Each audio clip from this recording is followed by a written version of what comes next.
Estamos con el ingeniero César Traverso Gandolini, quien es ampliamente conocido en todas las esferas de la hípica, pero para tratar especialmente un hecho, una historia creo que es poca conocida. ¿Cómo nace un aras de una trascendencia pues especialísima? Todo el mundo sabe el Aras Chillón, de los hijos de Postín, de Pertinaz, de Pamplona, etcétera, etcétera. Pero ¿cómo nace esa idea? Y justamente el ingeniero Traverso es la persona más indicada para contarnos aquellos fines de los 40 o comienzos de los 50, cuando se hizo este Aras Chillón. César, ¿cómo te va? Marca, ¿cómo te digo? Muchas gracias por esa entrevista, que para mí es muy grata porque me recuerda un poco tiempos pasados, algo nostálgico de todas maneras, ¿no? Pero es muy agradable estar contigo y conversar sobre este tema. Bueno, dime César, ¿cómo es la cosa? Porque había en los años 40, digamos, la crianza, pero todavía era una crianza un poco incipiente, todavía no había una cosa formal, digamos, ya de primera, ¿no es cierto? Efectivamente, habían algunos aras importantes, claro. Probablemente estaba el Locumba, el Jesús del Valle, el Nacional, el Lurigancho, claro. Pero era, como tú dices, la crianza quizás era más un hobby, sin mayores inversiones, no sé, no estaba todavía muy consolidada, ¿no? A pesar de la gran afición que tenían los por supuesto, de esa persona, ¿no? Sin embargo, creo yo que posteriormente al crearse el Aras Chillón, se inicia una nueva etapa para la crianza nacional. Tanto es así que nuestro buen y recordado amigo Adolfo Vázquez decía siempre, la hípica podíamos dividirla en dos periodos, uno antes de Chillón y otro después de Chillón, ¿no? Yo creo hasta cierto punto, y dejando de lado un poco de falsa modestia, diremos, creo que efectivamente ha sido así, porque después de crearse Chillón han venido una serie importantísimos aras que han mejorado notablemente. Lógico, ya Chillón fue el punto de partida. Así es. Incluso para la superación de los que habían, porque el Lurigancho y Jesús del Valle exactamente. Se ponen a correr, ¿no? Exactamente, a raíz de eso precisamente el Lurigancho, Jesús del Valle trae importantes yeguas, padrillos, y casi todos ingleses en esa época, prácticamente americanos no venían.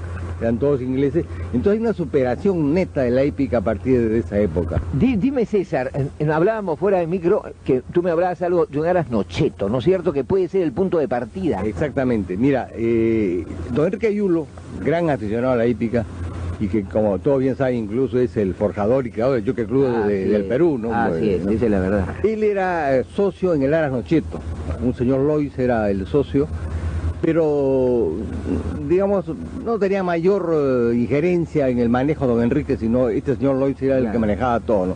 Entonces a raíz de eso, dada la gran afición de don Enrique, es el que decidió comprar unas tierras para formar un nuevo aras, ¿no? Y como él ha tenido toda la vida un departamento en Cancún, recuerdo mucho, él pasaba, dice, todas las semanas para allá, y veía esta hacienda Chillón que estaba casi abandonada. Esto era de unos señores Pupo, y eran 2 o 3 hermanos italianos, que la tenía prácticamente abandonada la hacienda. Entonces a él le gustó el sitio, y bueno, lo compró, ¿no? Y entonces, ahí comienza la formación del Aras Chillón, comienzan las construcciones, y se inicia ahí el Aras, ¿no? En ese momento yo estaba trabajando, era veterinario oficial del Frigorífico Nacional, había en el Callao ahí el Frigorífico Nacional, yo estaba como veterinario oficial ahí. Había reemplazado al doctor Alberto León, claro, que en ese momento había pasado a ser rector de la Universidad Agraria.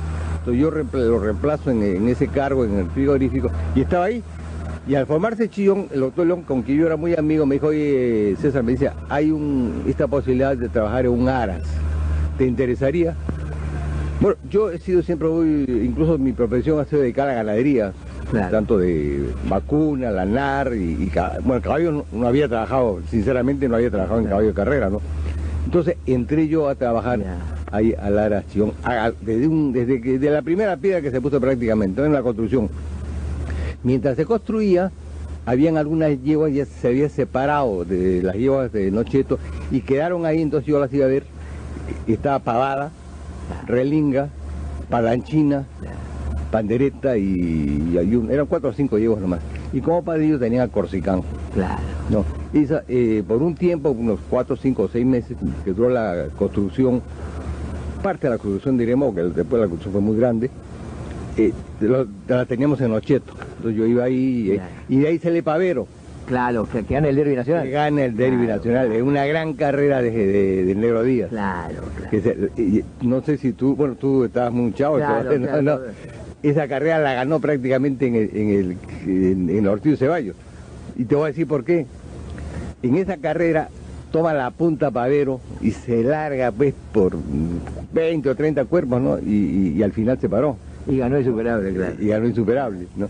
Entonces, en el derby le hace la misma jugada y pensando que siga parás Pavero, Insuperable, no va a la pelea, no lo sigue, claro. No lo deja nomás y le ganó Pavero. Claro, sí. Bueno, ese es el primer derby incluso que gana Chillón, un hijo de Corticán y Pavada. Entonces, una vez que está prácticamente una parte de la construcción de Chillón, se llevaron estas yeguas que las teníamos en Ocheto. Y ahí simultáneamente llegan las 4 yeguas inglesas, Casquiner, Tunisia, Saint-Santil y la Chateauroux. Pero esas yeguas van a la casa de don Enrique. ¿Sabes que la casa de don Enrique tenía boxes e incluso tenía una pista de carrera donde él trabajaba sus caballos? Claro, y eso para ubicar un poco, yo sé, es lo que es ahora Camino Real, ¿no es cierto? Exactamente, es donde camina. Al lado de la iglesia. Frente justo a la iglesia. Claro. Toda esa gran manzana, eran varias manzanas, claro. Era la casa de don Enrique, y hay una pista de carrera, y ahí trabajaba sus caballos. Claro. Y lo llevaba a correr. Y lo llevaba, incluso tú debes saber que la viña, que ganó el derby, se la llevó don Enrique montada de su casa a Santa Beatriz y ganó el derby. Claro. Se las trabajaba en la casa. Entonces ahí estuvieron estas 4 yeguas hasta que se acabaran pues las construcciones en Chillón y después pasaron lógicamente a Chillón, ¿no? Y dime César, yo tengo entendido que también fue socio Hernando Lavalle, ¿no?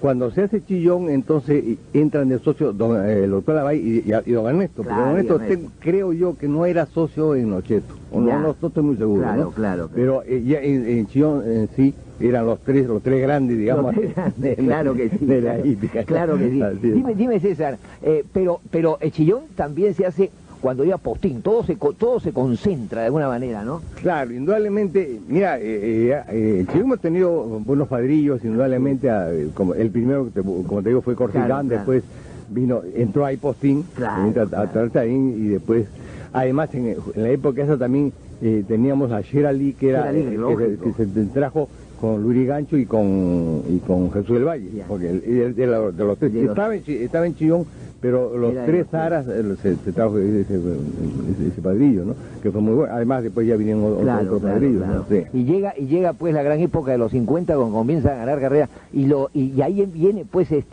la preponderancia de Postín, ¿no es cierto? Indudablemente, aparte del 50 hay un dominio total, diremos, de la carrera en San Felipe, donde los hijos de Postín pues barren con todos los clásicos, ¿no?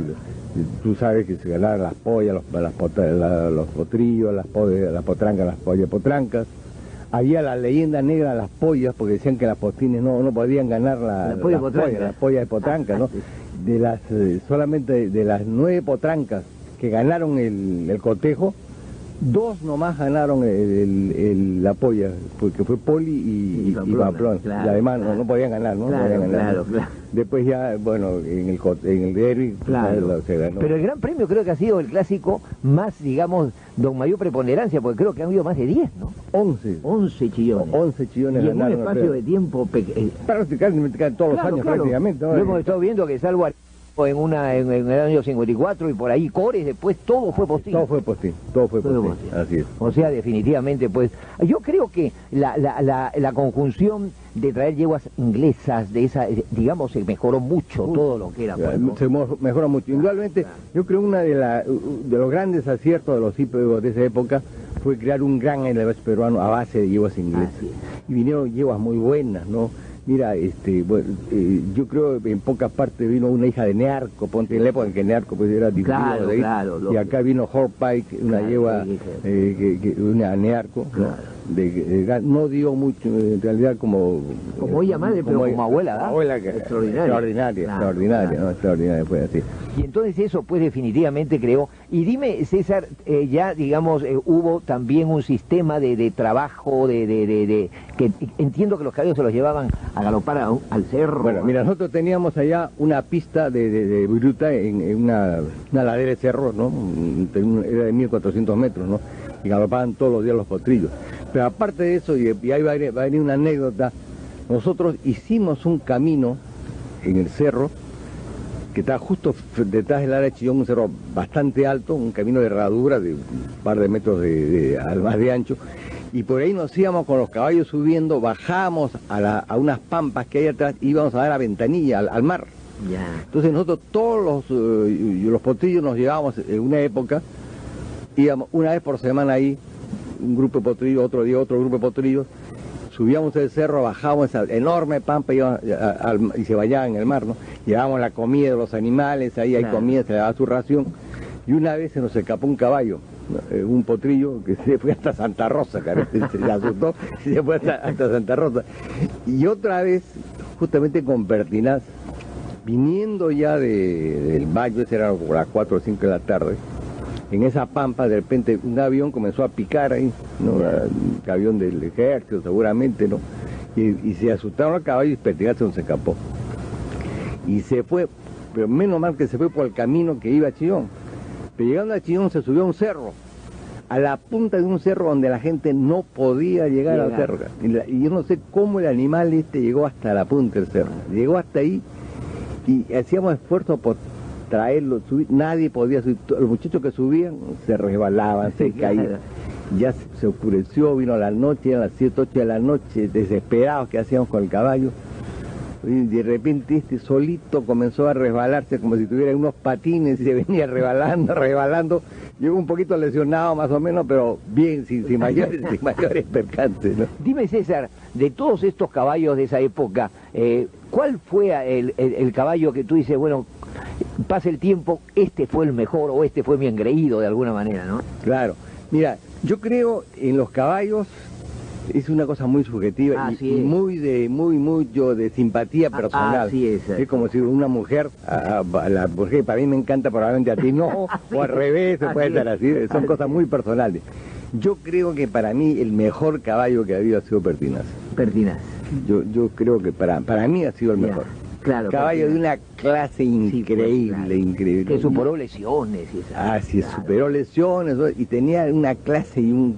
que es lo que uno aprecia en Pura Sangre Carrera, ¿no? Es el carácter y la clase del caballo, y la ¿no? clase. Saber imponerse precisamente en el momento difícil. Claro, cuando le gana Guiñol, gana solamente porque te lleva clase. Por clase, por pura clase. Claro. Nada más que por clase, ¿no? Y dime, César, Pamplona y la cuádruple corona, porque Pamplona siempre hay el hecho de que dice que perdió una carrera. Yo considero que ella gana polla, cotejo, derbi, Gran Premio Nacional y es cuádruple corona. Son cuatro coronas. Toda la vida han sido consideradas, porque alguien dijo que en esa época el cotejo no es considerada corona. Claro. No es así. Claro. Incluso si tú ves en el Studbook, donde dice el cotejo y en este momento está considerado como corona, claro. Y en esa época también estuvo considerado como corona. Claro. Por lo tanto, Pamplona ganó las 4 coronas, ¿no? Claro. No ganó el Ortiz, porque podía haberlo ganado también, pero tú recuerdo mucho estar en Cerro de la Hierba. Claro. Tú hubieras sido una quíntuple corona, hubiera sido 5 coronas, hubiera sido realmente fabulosa. Fabulosa, porque la verdad, Pamplona tiene, digamos, el gran mérito de que ella abre el panorama para el exterior, ¿no? Cuando ella sale y corre bien, entonces ya se abre otro camino. Exactamente, ¿no? Así es, así. Mira, yo tuve la suerte de estar cuando se corrió el sesquicentenario argentino, claro. Cuando corrió Pamplona allá, claro, ¿no? Claro. Que te diré que yo creo que debía haber ganado esa carrera porque... Y esto me lo contó el mismo Antón Vázquez. Claro, él reconoció. Él reconoció. Claro, él medio que se asustó. Así es. Porque era la primera vez que corría una carrera de esta importancia. La yegua había tenido un ligero contratiempo el día anterior, un poquito afiebrada, pero en fin, pero eso lo superó. Pero Antón me contaba que cuando entraron al derecho y él quiso salir por fuera, dice que los argentinos, algunos lo insultaron, lo gritaron, lo atracaron. Claro. Y él medio que se puso ahí nervioso, demoró en sacar la yegua. Si él saca un poco antes, quién sabe, posiblemente. Entonces le ganan dos grandes caballos como Fárbol y Escorial, que han sido extraordinarios caballos, ¿no? Claro, y lo bueno fue que Pamplona después se reproduce de una manera maravillosa, ¿no? Exactamente. Bueno, en esa carrera se corona como la mejor yegua sudamericana, Así es. Y posteriormente como la única yegua de Sudamérica que ha dado un ganador del Derby de Epsom, ¿no? Así que es. creo yo todo un título y todo algo muy muy especial, ¿no? Bueno, César, ahora vamos a ver algunas fotos, algunos gráficos que creo que son sumamente interesantes, y vamos a ir juntos para que nos vayas explicando un poco de qué se trata. Aquí tenemos, por ejemplo, este es el... Esta es la avenida central desde Lara, ¿no? Acá nosotros teníamos los potreros a los dos costados y había esta avenida central donde a veces se sacaban a pasear, a caminar los potrillos, pero no era donde trabajaban. No era un simple paseo. No era donde trabajaban. Y esta es el potrero de Lara. Nosotros teníamos todos nuestros campos eran de alfalfa. Claro, esa era la pregunta. Mira, claro. yo creo que es una de las razones del éxito nuestro, que la base de la alimentación era la alfalfa. En esa época no se usaba como ahora el rode o el gamalote o la pangola, que ahora se usa mucho. Todos los topoteros eran de alfalfa. Y las yeguas estaban de día, nosotros de noche siempre las guardábamos, iban a sus boxes, pero todo el tiempo el pastoreo era en alfalfa. Yo creo que es uno de los éxitos de Chillón, ¿no? Claro, porque eran caballos que eran muy fuertes, muy... Mira, son rarísimos los casos que han habido en esa época de fracturas de rodillas, muy poco, ¿no? Han habido, lógicamente, pero poquísimo en comparación a lo que se ve ahora, ¿no? Claro. Que ahora es una Claro, cosa, los caballos se lesionan muy rápidamente. Claro. En esa época no estos caballos, y creo que parte de eso puede ser eso, los terrenos duros de la hacienda también, que influyen mucho en todas esas cuestiones. Dime, César, llega Postín, ¿cómo llega Postín a Chillón? Bueno, Postín, tú sabes que era de los Acuña, claro. Santiago, ¿no? Y entonces tuve un acuerdo con don Enrique, que eran muy amigos, además siempre estaban en los directorios de la RIMA, incluso creo que Santiago hasta, del Banco de Crédito no, pero don Enrique sí era director de la compañía de seguro RIMA, que los Acuña eran los dueños de eso. Claro. ¿No? Entonces, probablemente ahí conversaron. Y tengo entendido que quiso comprarse Postín, pero ellos no lo quisieron vender. Postín nunca se vendió. Nunca se vendió. Fue siempre de propiedad de los Acuña, y ellos le daban un porcentaje de las ventas de los potreros. Ese es el arte de lo que se hizo. Claro. Sí. Aquí hay un grabado muy interesante, porque había una exhibición, ustedes hacían una exhibición. Antes de los remates. Porque antes era, los remates eran pues el segundo semestre, octubre, por ahí. Entonces nosotros, hablando de un mes más o menos, hacíamos una exhibición de los caballos en Chillón. Se invitaba muchísima gente, iba mucha gente ahí, y ahí se exhibían pues todos los potrillos, ¿no? Potrillos, los padrillos, en fin, sacaban todos para... Y esta foto que la estás mostrando en este momento es justamente con el capataz nuestro, Humberto Guerra, que fue muy buen capataz. Fue buen capataz, ¿no? Claro. Ahí está sacándolo a Postín. Claro, porque la verdad que yo recuerdo, chico, que iba con mi padre, porque no se podía perder ese exhibición. No. Ahí estaban todos los cracks. No había forma. Lo que hay, además estaba toda la visión hípica, ¿no? Todos los dueños de estudios y todo de esa época, no faltaban ahí. Sí. Esta foto creo que también es muy interesante. Claro, ahí están pues los tres dueños de Chillón, ¿no? Como le decían, los tres grandes. Claro, yo le decía, me acuerdo a Mañé Checa, era uno de los que le decía así, ¿no? Ahí están ahí los tres, don Enrique, el doctor Abay y Ernesto Ayulo. Y hay una foto hablando de Mañé que es muy buena, ¿no? Una foto buenísima de Mañé con Enrique Ayulo, y atrás está Juan Mago. Juan Mago, y Juan Enrique, claro. Así es, y ahí se ve también uno de los hijos de don Juan. Claro, Juan Enrique. Juan Enrique, claro que sí. Y creo que está el pagador Soto por ahí. Luis Soto, claro. ¿no? Sí. Bueno, esa es precisamente la exhibición que hacíamos, una de las poses o uno de los sitios, de los momentos de la exhibición, ¿no? Así que Mañé lo acompañaba ahí. Así es.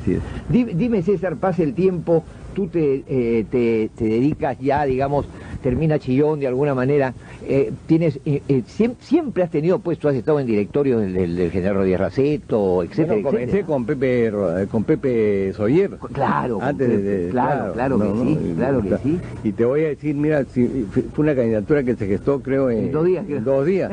Yo no estaba acá, porque yo tenía en esa época una hacienda en Pisco. me siento que la reforma agraria me la quitó.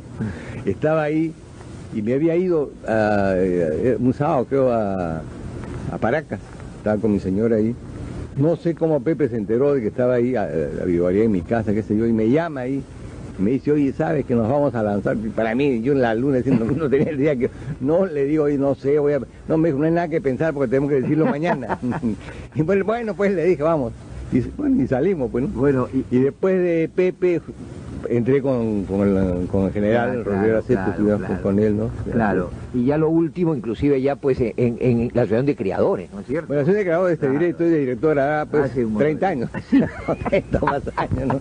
Y dime, y porque tengo un grabado macanudo que lo vas a ver cuando salga de entrevista, te diste el gusto de ganar en un Estú San Isidro con Don Matías una Copa de Oro, ¿no? Claro. Un poco, ¿no? Mira, y a propósito de San Isidro, bueno, este era el estudio de Don Enrique, pues, ¿no? Ya, de ellos, claro. ¿no? Y con él fue que la Villa ganó el derbi, precisamente, claro, como te conté hace poco, claro. ¿no?